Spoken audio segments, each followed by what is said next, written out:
Women will buy a $150 pair of shoes, will go get a massage for $100 and not think twice about it on sort of the self-care front. But to me, true self-care is giving yourself more time. And if you can pay somebody to do it, even if it seems a little painful to you, maybe put off buying the heels, spend it on the house cleaner or the tutor or whatever helps you have more time in your life to not be frenzied. Hi, I'm Michelle Bosch, real estate investor, mom, wife, and host of the InFLOW podcast. And I'm passionate about helping women invest in land and apartments. Join me each and every week for real estate investing strategies and interviews with thought leaders that will leave you inspired and ready to step into flow for inflows of cash, inflows of ease, and inflows of grace in your life. Now, here on YouTube are the video versions of my podcast, and in order for you to get my latest information, please go ahead and subscribe. And now, let's go. Welcome to the InFLOW podcast. I'm your host, Michelle Bosch. I am super excited to have with me today Stephanie Wankel and Kristen Beatty. They are the co-hosts of the weekly podcast, Frenzied to Financial Freedom. I had the great pleasure of being on this podcast actually a few weeks back. And it was such a wonderful experience talking about money, talking about side hustles, businesses, and everything that comes with that when you are a woman, which, requires a little bit of more ball juggling than normally, typically for a guy would entail. And so I definitely wanted to bring them to, talk about their experiences, their background, how they met, and what they're doing to create recurring passive income, in their lives. Because, at the end of the day, there's so many ways to get to that. Real estate is only one possible vehicle. So welcome, Kristen. Welcome, Stephanie. I'm excited to have you ladies here. Oh, thank you. Thank you for having us. We're thrilled. Thank you so much for being here.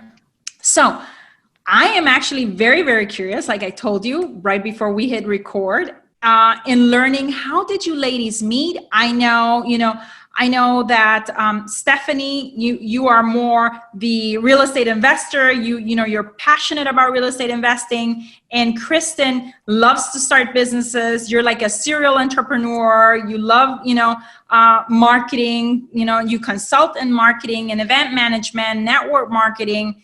So how did you ladies meet, and how did the podcast come about?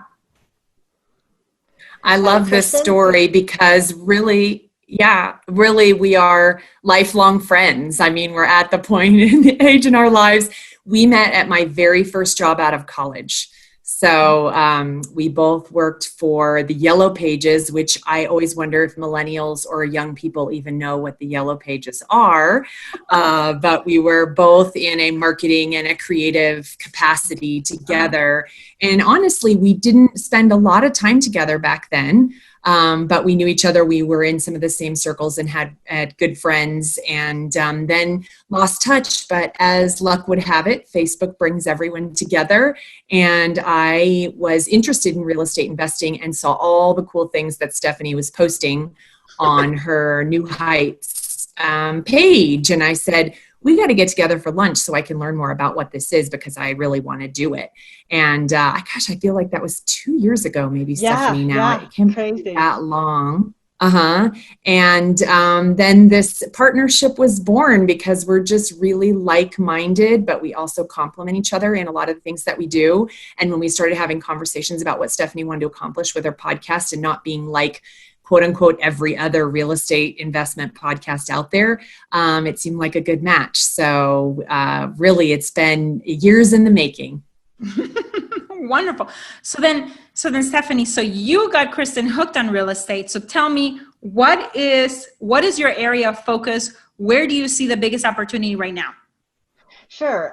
So I've been a real estate investor for over 10 years, and I started with buy and hold rental houses. I was a landlord.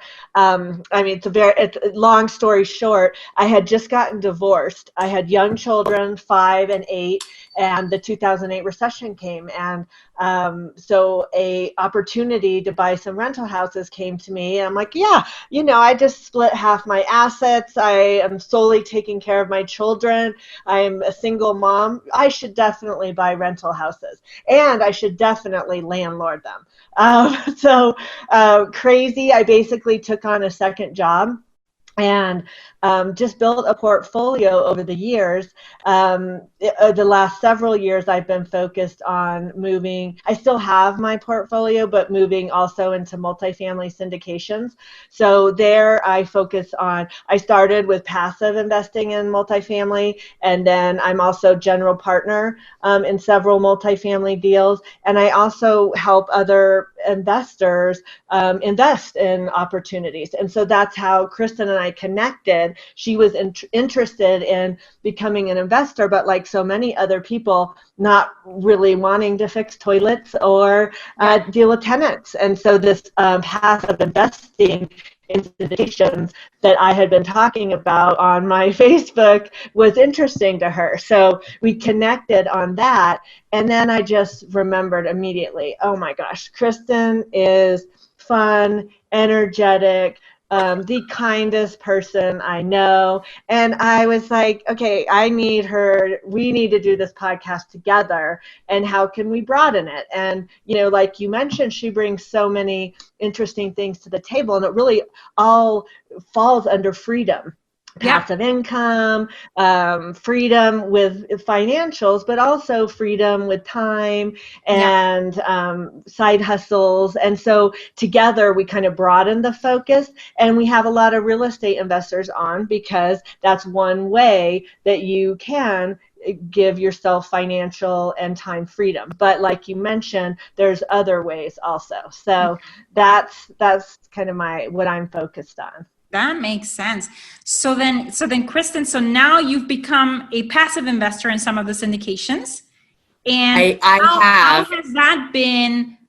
Because, so many, women sometimes perhaps, if you're busy in a corporate job and you're, busy professional, or even if you're not a professional, heck, you've been a mom and you've been out of commission for some time, but you want to start, putting your toes and dabbing your toes in the water, and passive, investing passively in a syndication is a very good way to start, educating yourself. So how has it been from that perspective? What were some of the things that, for example, that were the biggest hurdles, either mentally or risks that you perceive that, now 2 years into it and working with Stephanie and, probably other syndications, you've overcome now, and you've come like, oh, okay, I get it, full circle. This is how it looks now being on the other side, you know what I mean? But when you were first initially going to her and, you had lunch with her and she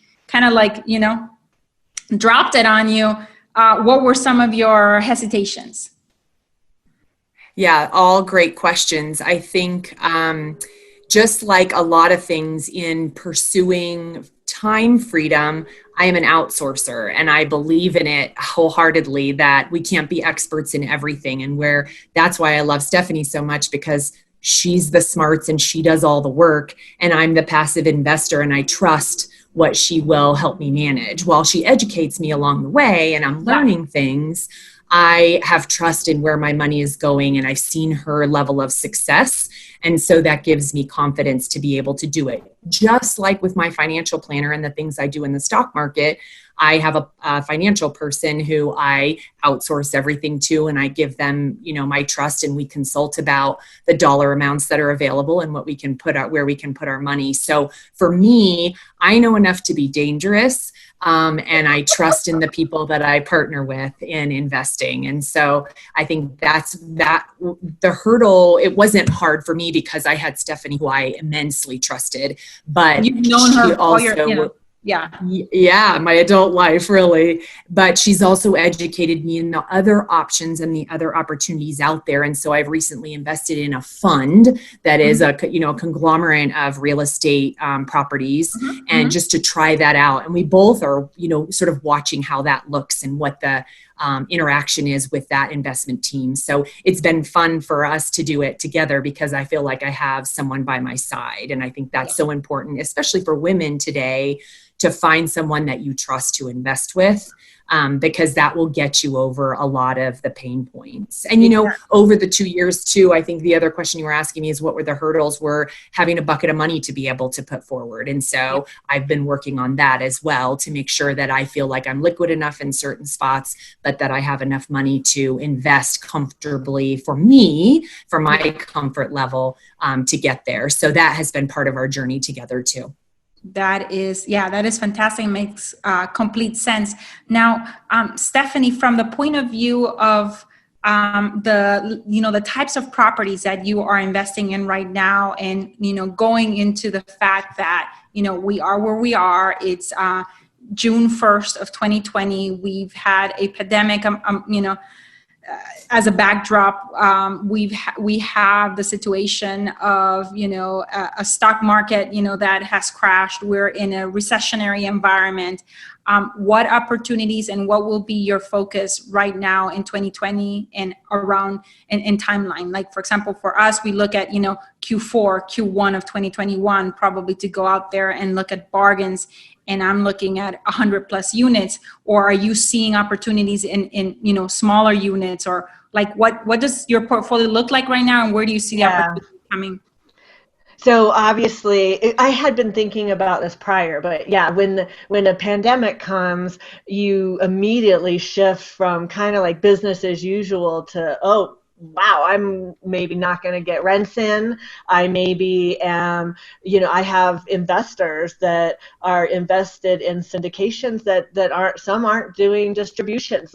So huge things that I hadn't thought about that I kind of had to rejigger and recalibrate. On the multifamily side, I focus on value add class B properties. So very conservative, all about capital preservation. Yeah. And so the underwriting is such that they're stable and they're filled with tenants. And the idea is to make improvements like improve the units and increase the value. Yeah, I'm sure you know all about that. Yeah, so, we do very similar. Yeah. Mostly B's, but some C's and B neighborhoods, that we can do minor tweaks, not total repositioning, because we do agency debt. And with that, you have the requirements of a specific threshold of occupancy that you need to have, when you're purchasing. So it's not, for us, we've never gone like where the place is, 30% vacant or occupied, and you have to completely reposition and start from scratch. So that's not our game either. That's requires a little scarier too to me. Yeah. So then when something like this happens, what we've done, and it's very much based on the property and the market and the demographics of those tenants, but what we've done is a lot of analysis around kind of the state of the union in that area and in that asset, and then make decisions like you can pause renovations, right? You've got tenants in units. We don't have to add all the value right now. So that's an expense you can stop. We've done a lot of working with tenants on what is your situation and helping educate them. You could go unemployment and here. And so honestly, right now, I'm in that mode. Okay, we've April went pretty well, May went pretty well, but unemployment's still going up. I don't feel like I'm out of the woods yet. Yeah. And so still working through the economic impacts of this pandemic and what is that going to mean. I for sure agree with you. There are going to be bargains, and I'm getting pretty aggressive around what area do I want to focus in. I'm heavily invested in the Dallas-Fort Worth area, and I'd really like to diversify and market, and really want to jump into the Tampa, Florida area. And I don't know about it as much. I know some, but I don't have a lot there. So I'm considering starting my research, spending the time getting stuff done, meeting partners, and probably venturing into another market, because I do think there will be opportunities. Yeah, for sure. Yeah, it's very, very comparable, to what we're seeing on our end. I think we were a little bit strategic from the point of view of that, of the three properties that we hold, two of those are in an area where I called cones of prosperity, artificial cones of prosperity, because there's a big government agency of some sort. We have That's 90 great. units in North Carolina, and we're just a few miles from Fort Bragg, which means that my tenant base is mainly military or retired military. But I do have some workforce, housing type of, tenant base as well there, but it's minimal. And we are at 90 to 96% collection rates, which are normal for those properties. Oklahoma City, the same, about 90%, 147 units that we have there, and very close to Tinker Air Force Base. So again, the same kind of, tenant base, which has been a little bit of, it has, we really haven't seen harsh, drops in, therefore, payments of rents. But that also means that, people could have been using their stimulus checks, because we've been, firm in that if you are able to pay and you have not been affected by COVID, that I expect you to pay rent, you know what I mean?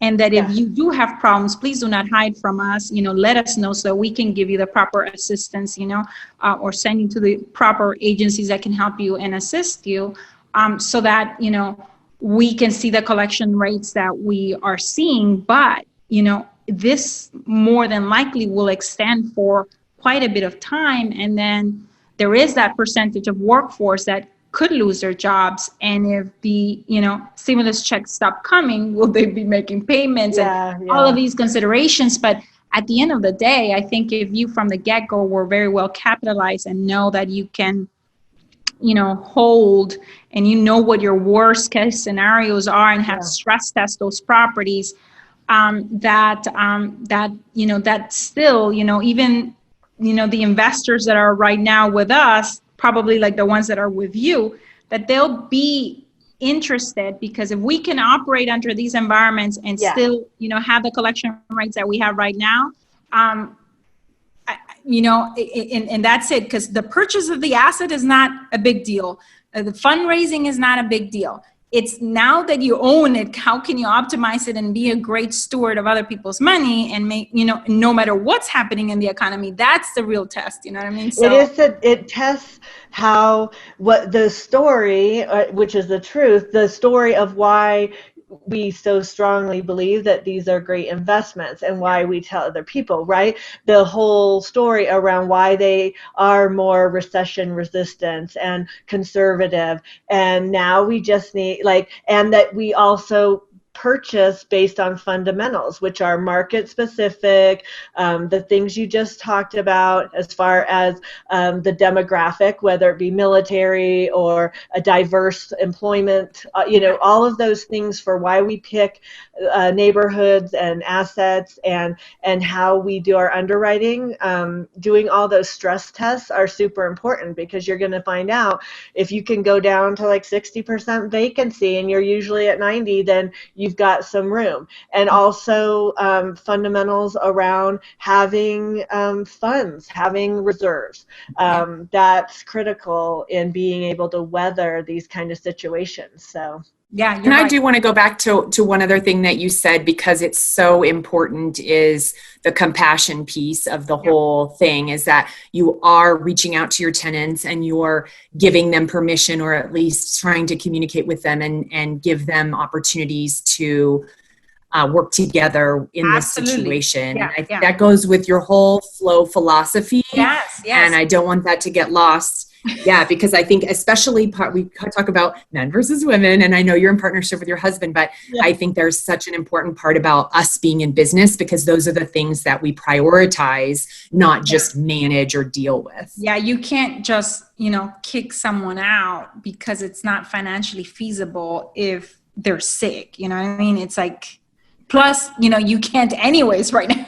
Even if you did want to evict, you cannot evict, you know what I mean? Yeah. But especially if someone is sick, or if they've been affected, how can we work with that person to, have them, catch up in small payments and break things up and make sure, especially if they've been, tenants there for forever and they've been good and I don't see any reason why that. Yeah, absolutely. So now I wanted to also ask, because, in all of this, opportunities will be there. And so how do you, Stephanie, or you, Kristen, right now decide, okay, if there will be opportunities in Q4 and Q1, like how do you go about, okay, finding the liquidity in terms of being able to then allocate that and, and park it over there in a piece of real estate? Like, what are some of the steps that you take, Kristen? For example, for me, I my cash machine is land, and I flip land, and land actually has been selling like hotcakes right now. It's a very recession resistant asset class, in that because it's virtual and because we've been stuck at home, people for some reason know that they're not going to be traveling to Europe or to Hawaii to live la vida loca, and they're looking for a piece of land 2 hours away from their home that they can go and spend in a cabin with their with their family, with their children. And so we can't keep our inventory long enough, but that is my cash machine, and that's what I know, that if I double down on that, I can produce the liquidity that is going to allow me to bring that liquidity, so that when a good deal on the apartment side shows up, I can capitalize and seize that opportunity. What are some of the things that you ladies do, because I know that besides the real estate aspect, that you're in other side hustles as well. Yeah, I think, well, first of all, Kristen and I also both, in addition to all our hustles, we have W-2 corporate jobs in technology. Uh-huh. So that, one of the, that's that part is of your cash machine. Yeah, that helps feed the beast. And one of the reasons why, for me personally, I always want to buy real estate. Now, granted, commercial real estate doesn't depend on your W-2, but I also do other things. And so it's been hard. I haven't got to the point yet, let's say, where I want to abandon that, because it's a cash generator, and still able to do the side hustles. And then the other side hustles also kind of feed into that. Kristen can speak on her end, but she does multi-level marketing. She does consulting.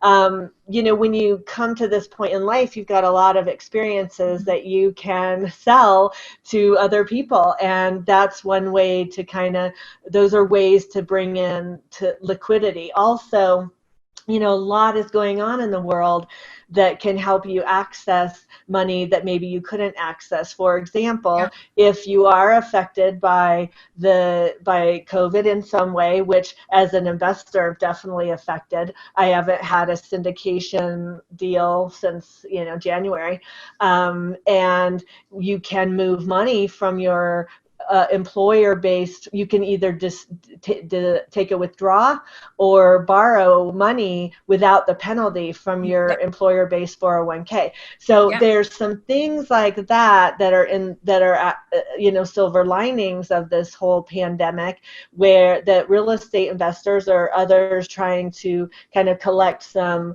cash for when there are opportunities, they can utilize that. No.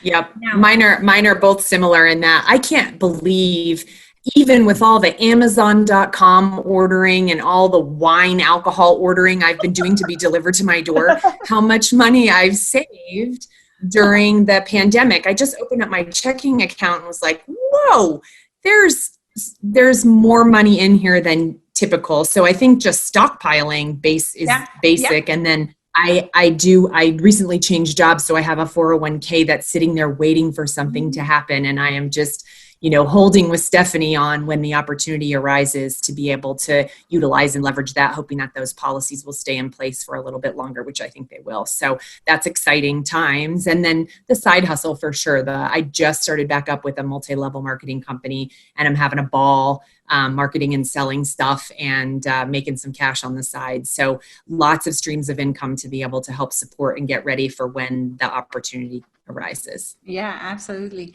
Now, as far as, so you both have corporate jobs, you both have all these other little side hustles going, which the real estate doesn't sound as little. You know what I mean? And probably, the marketing consultant either. So how are you ladies what are some of the challenges that you've had when you've had all these balls in the air? Like, cause we're also, moms, some of us head of households that are, listening, if you're a single mom. And so what are some of the challenges and how have you overcome them? I think that at least for me, just to give you an example, in the beginning, I could very easily justify a new hire in our business, but I couldn't justify support here at home. But those hours of, stuff here at home, can be done for $15 an hour so that I can free up, 4 or 5 hours, 6 or even 10 hours a week to be doing, a more, where I get a better ROI for my time, basically. So but it was hard for me. Like, it was like a mindset, thing that I'm like, how come I'm okay with getting support here, but not here? And that was something for me that was like, aha, but I'm wondering how you ladies basically juggle all the balls. Yeah, it's interesting that you say that because I'm the opposite. At work, I will try and figure out how to do it myself till the nth degree. But at home, especially when I had to, homeschooling landed in my lap on top of everything else, instantly hired a tutor, hired a house cleaner, and now I'm looking at hiring a nanny because my kids are still grade school aged, and there are no camps available, which is actually a blessing because I don't want to drive them around all that time anyway. That's time. That said, I do try to carve out very specific time for my family and my children because I could be at my laptop all day and all night with everything that's going on. And so trying to be very prescriptive about the times that Stephanie and I go paddleboarding early in the morning while my kids are still sleeping so that I can come home and, be ready for them when they're ready to wake up and have their pancake. Oh my God, paddleboarding buddies. That sounds like so much fun. Yeah. Oh my God. We just started that. Yeah. Yeah. Talk about balance and learning to be in the flow while paddleboarding. Yeah. That's right. The flow. But I'm all about outsourcing on every aspect of life where you can and where it makes sense and where it doesn't impact your relationship with your family. Yeah, absolutely. Makes total sense. Now, how do you ladies integrate with all of this, because I find that for us women, we're more for money for what it can do for others, and so we're doing it not just for us, or at least for me, I want Sophia, my daughter, to stand on my shoulders, of what I've built and for her to continue a legacy, or, we're much more about recirculating our wealth in our communities, and so on and so forth. And so how do you incorporate ease, faith, giving back, grace into your daily life and into your businesses? Yeah, I think they both kind of come together. Balancing, you could talk about balancing, all your chores, balancing with your kids, balancing your work, but also balancing yourself and your mind and how you think things through and how you look at the world. And that is an area that I really do spend a lot of focus on because I have learned that it impacts everything else. So I'm really committed to like a morning routine which started with a book I read several years ago by Hal Elrod, The Miracle Morning. And I started with that, and I actually got so into it and joined Hal's mastermind and Oh, wow. really bought into it. Changed my life because I took this hour in the morning and did things like you're talking about: pray, make a list of things I'm grateful for. Paddle boarding. Yes, paddleboarding, which paddleboarding, right? You've got nature, you've got connection. So these are all things that are really important that help you in all the other areas of your life. And for me, for years, they were just on the back burner. You know, as a single mom with a career and a landlording business, I did not do any of that. I didn't even really think it was a good use of time. Like, I thought, why would you do that? And it really did take my daughter getting a serious illness that actually forced her to homeschool 2 years of high school. And so she was home for 2 years on the computer doing school and sick. And that's when I had like a personal crisis, basically. That was like, okay, how I couldn't control anything anymore, and how am I going to get through that? And so I literally was like, okay, I better get my spiritual life, and like, I better do something. There's something else that needs to help me because I can't do this. And that's when I started really exploring, coming back to things that were really important to me and being grateful. Just like, okay, my life seems like it stinks right now, but look, I'm alive, she's alive. Like, just really digging deep for things to be grateful for. So sometimes those personal crises really kind of knock you off and get you back in shape. And because of the things that I created to get through that time, I'm really committed to, actually, as it goes forward. Yeah. And Stephanie, I want you also, I love this concept, Michelle, that you said about your daughter standing on your shoulders. I want Stephanie to tell you about her entrepreneurial son, who's amazing, and their partnership, but also the piece about putting back into the community. The two of us are huge advocates for small business, and we have Entrepreneur Week, and we plug everyone's small business. We spend a lot of money with small business because we're such believers in it, and we would much rather, pay the little paddleboard company for their rentals almost than buy our own from Dick's Sporting Goods, big conglomerate, right? We start talking about, this seems to make more sense. It's easier, and these guys are getting money for it. So we really have a lens of supporting small business that I love in our podcast and really in our lives that are really complementary to each other. But I know you probably need to move on to the next question, but Stephanie, you need to tell them about your son and what you've instilled in him about building a business and supporting yourself. It's interesting because how old is he?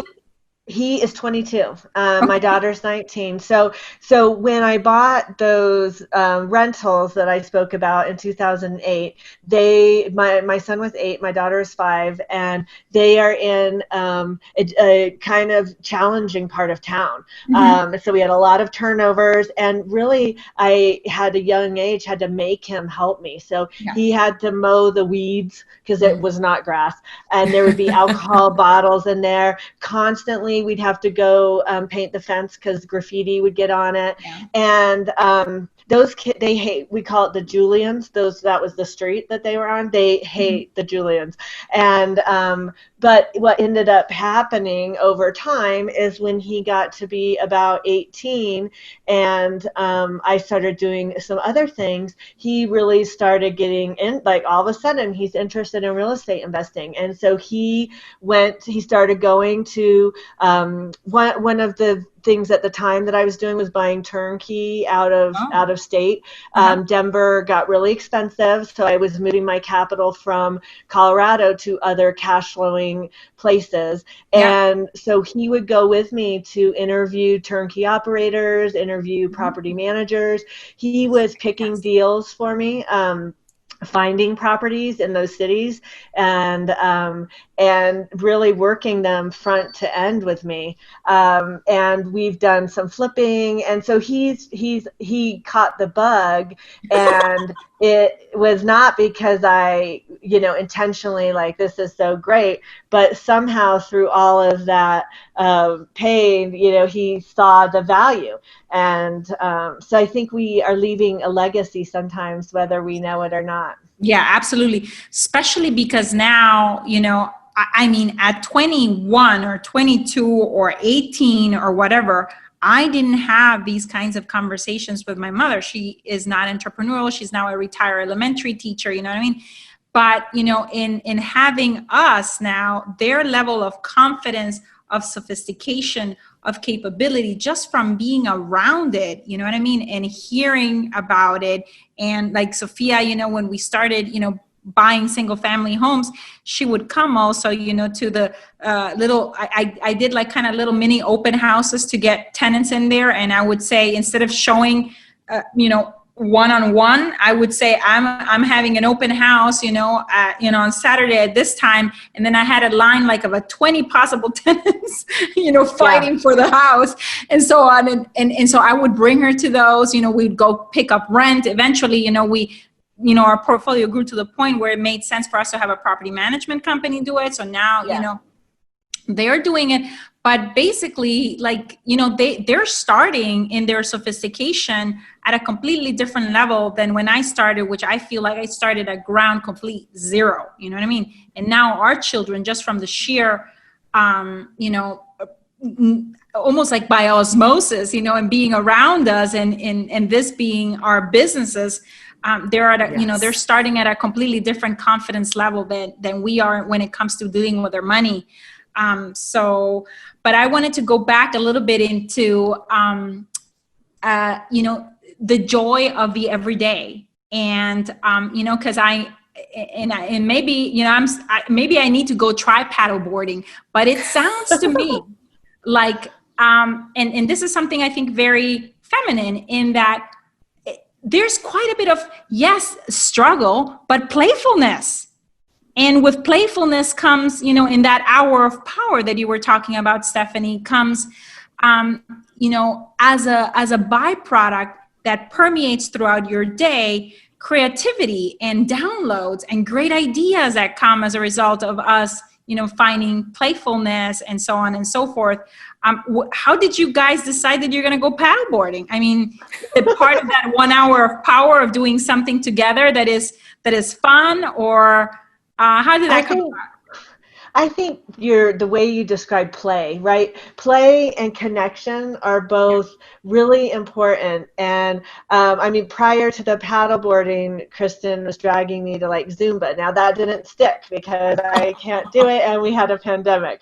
But I think in general, both of us want to do fun, have adventures, and connect, and have balance, right? So if we have an opportunity to go do those things, we're really open to it. And that's one of the things I love about Kristen. Like the paddleboarding, literally, I was like, I want to do this. And I'm like, text her, paddleboarding, and she's like, next thing you know, she's got us signed up and going. So it's really fun to have a partner in crime that's willing. It is a quick start. She's willing to play ball with you. Yeah, like I can bring any idea, and she's just like, yeah, let's do. Not only let's do it, but then like she has it booked, and we're all of a sudden going, and then we did it, and then we were like, well, this was really fun, and then today she's like, I booked next weekend. I'm like, okay, so. But I also think there's something to be said for the power of positivity. I think collectively, the two of us do not dwell on the negative too long. We have setbacks, we have challenges. We typically work through them really quickly, and then we're on to the next laugh and the next joke. And that is such a joy to find in a partner or a friend or a child. And I think you seek out people who lift you up. That's the answer. And we do that for each other. And so important. Yes, absolutely. Now, if you had to give one piece of advice, whether it be, what you know to be true from, your journey so far in life, whether it be financial or on a more personal level, what would that piece of advice be for a woman, starting out? The first thing that comes to my mind is trust your gut. Like, we are blessed with feminine instinct, whatever you want to call it, or your higher power, or all of that. And I know that there have been times in my life when, especially as a woman, you're like, that was probably fine, or they didn't mean that, or you do something to push down that intuition. And when I have done that, it hasn't gone well. And when I listen, when I take 5 minutes to be like, oh, wait, why do I feel sick to my stomach right now? Like, something's going on. It's yourself, your wisdom inside you telling you something about that. And I've learned that listening to that is really important. And having a daughter that's 19 or any age, I try to tell her, I was just telling her last night, you have to listen to that gut. Like, if something, you can't, the world will tell you, dismiss it, whatever they tell you, and you have to listen to yourself. Yeah, and if I haven't said it a million times already, it's outsource. Women will buy a $150 pair of shoes, will go get a massage for $100 and not think twice about it on sort of the self-care front. But to me, true self-care is giving yourself more time. And if you can pay somebody to do it, even if it seems a little painful to you, maybe put off buying the heels, spend it on the house cleaner or the tutor or whatever helps you have more time in your life to not be frenzied. Yeah, absolutely. I like that. That is a beautiful ending, to not be friends for sure. Because I think that's the story of many women. And it's not just, someone that is, with a corporate job. I see that also in entrepreneurial realms, not just in 6 figures, but also in 7 figures. I'm part of a mastermind of women. And I'm like, I'm amazed and shocked that we still need to have this conversation about, finding the support and being okay with, seeking that support, like you said, Kristen, because it financially makes sense. And it's just, I think sometimes mental and mindset hurdles, it's part sometimes also, I believe, of not wanting to have our courage catch up with our opportunities, and we sabotage by spending time in unnecessary things. You know what I mean? Instead of going for big things, we're like, oh no, we justify that we can't go for that something so big, and we're scared of dreaming of that something so big, and therefore we justify by like, oh, what, I can't do it because I have all these things that I can, that I have to do. So in part, I see that, in at least in that mastermind, that I've been having now the honor of having, other women, because I was mainly part of male groups, and I'm like, and there wasn't that playfulness, there wasn't that, camaraderie of really, taking off that facade of like, oh, my business is doing X in revenue and profits and so on, to really, how am I doing? You know what I mean? And it's so important and refreshing. And I think we ladies are much more open to that, to taking that facade off and really being very genuine and authentic in our relationship. So thank you so much to you both for being here with me today. If anyone wants to learn more about you, and how can they follow you, and, to go and listen to the Frenzied to Financial Freedom podcast, how can people find out more? Yeah, you can find our podcast, Frenzied to Financial Freedom, on iTunes, Spotify, all the usual suspects. And you can reach out to us on social media also, Facebook, Instagram, and we would love to hear from you. Perfect. Then you guys need to subscribe, check it out, because it was a lovely show. I actually have listened to 2 or 3 episodes since, and it's wonderful now to have the pleasure of having the host here with me on InFLOW. So thank you so much, ladies. I love it. Thank you for having us. Thank you, Michelle. This is delightful. We appreciate it. Thank you. I hope this episode left you feeling inspired and ready to get inflows of cash, inflows of light, and inflows of faith in your life. I welcome your reviews on iTunes. Please leave me a review and help me create an amazing community of women in flow. Thank you, as always, for sharing your voice by going to michellebosch.com and joining the conversation about this show. And while you're there, grab a copy of my 10 Commandments to Living a Life in Flow. You can also follow me on Facebook at Michelle Bosch and on Instagram at Michelle Bosch Official. Thank you very much, and until the next one.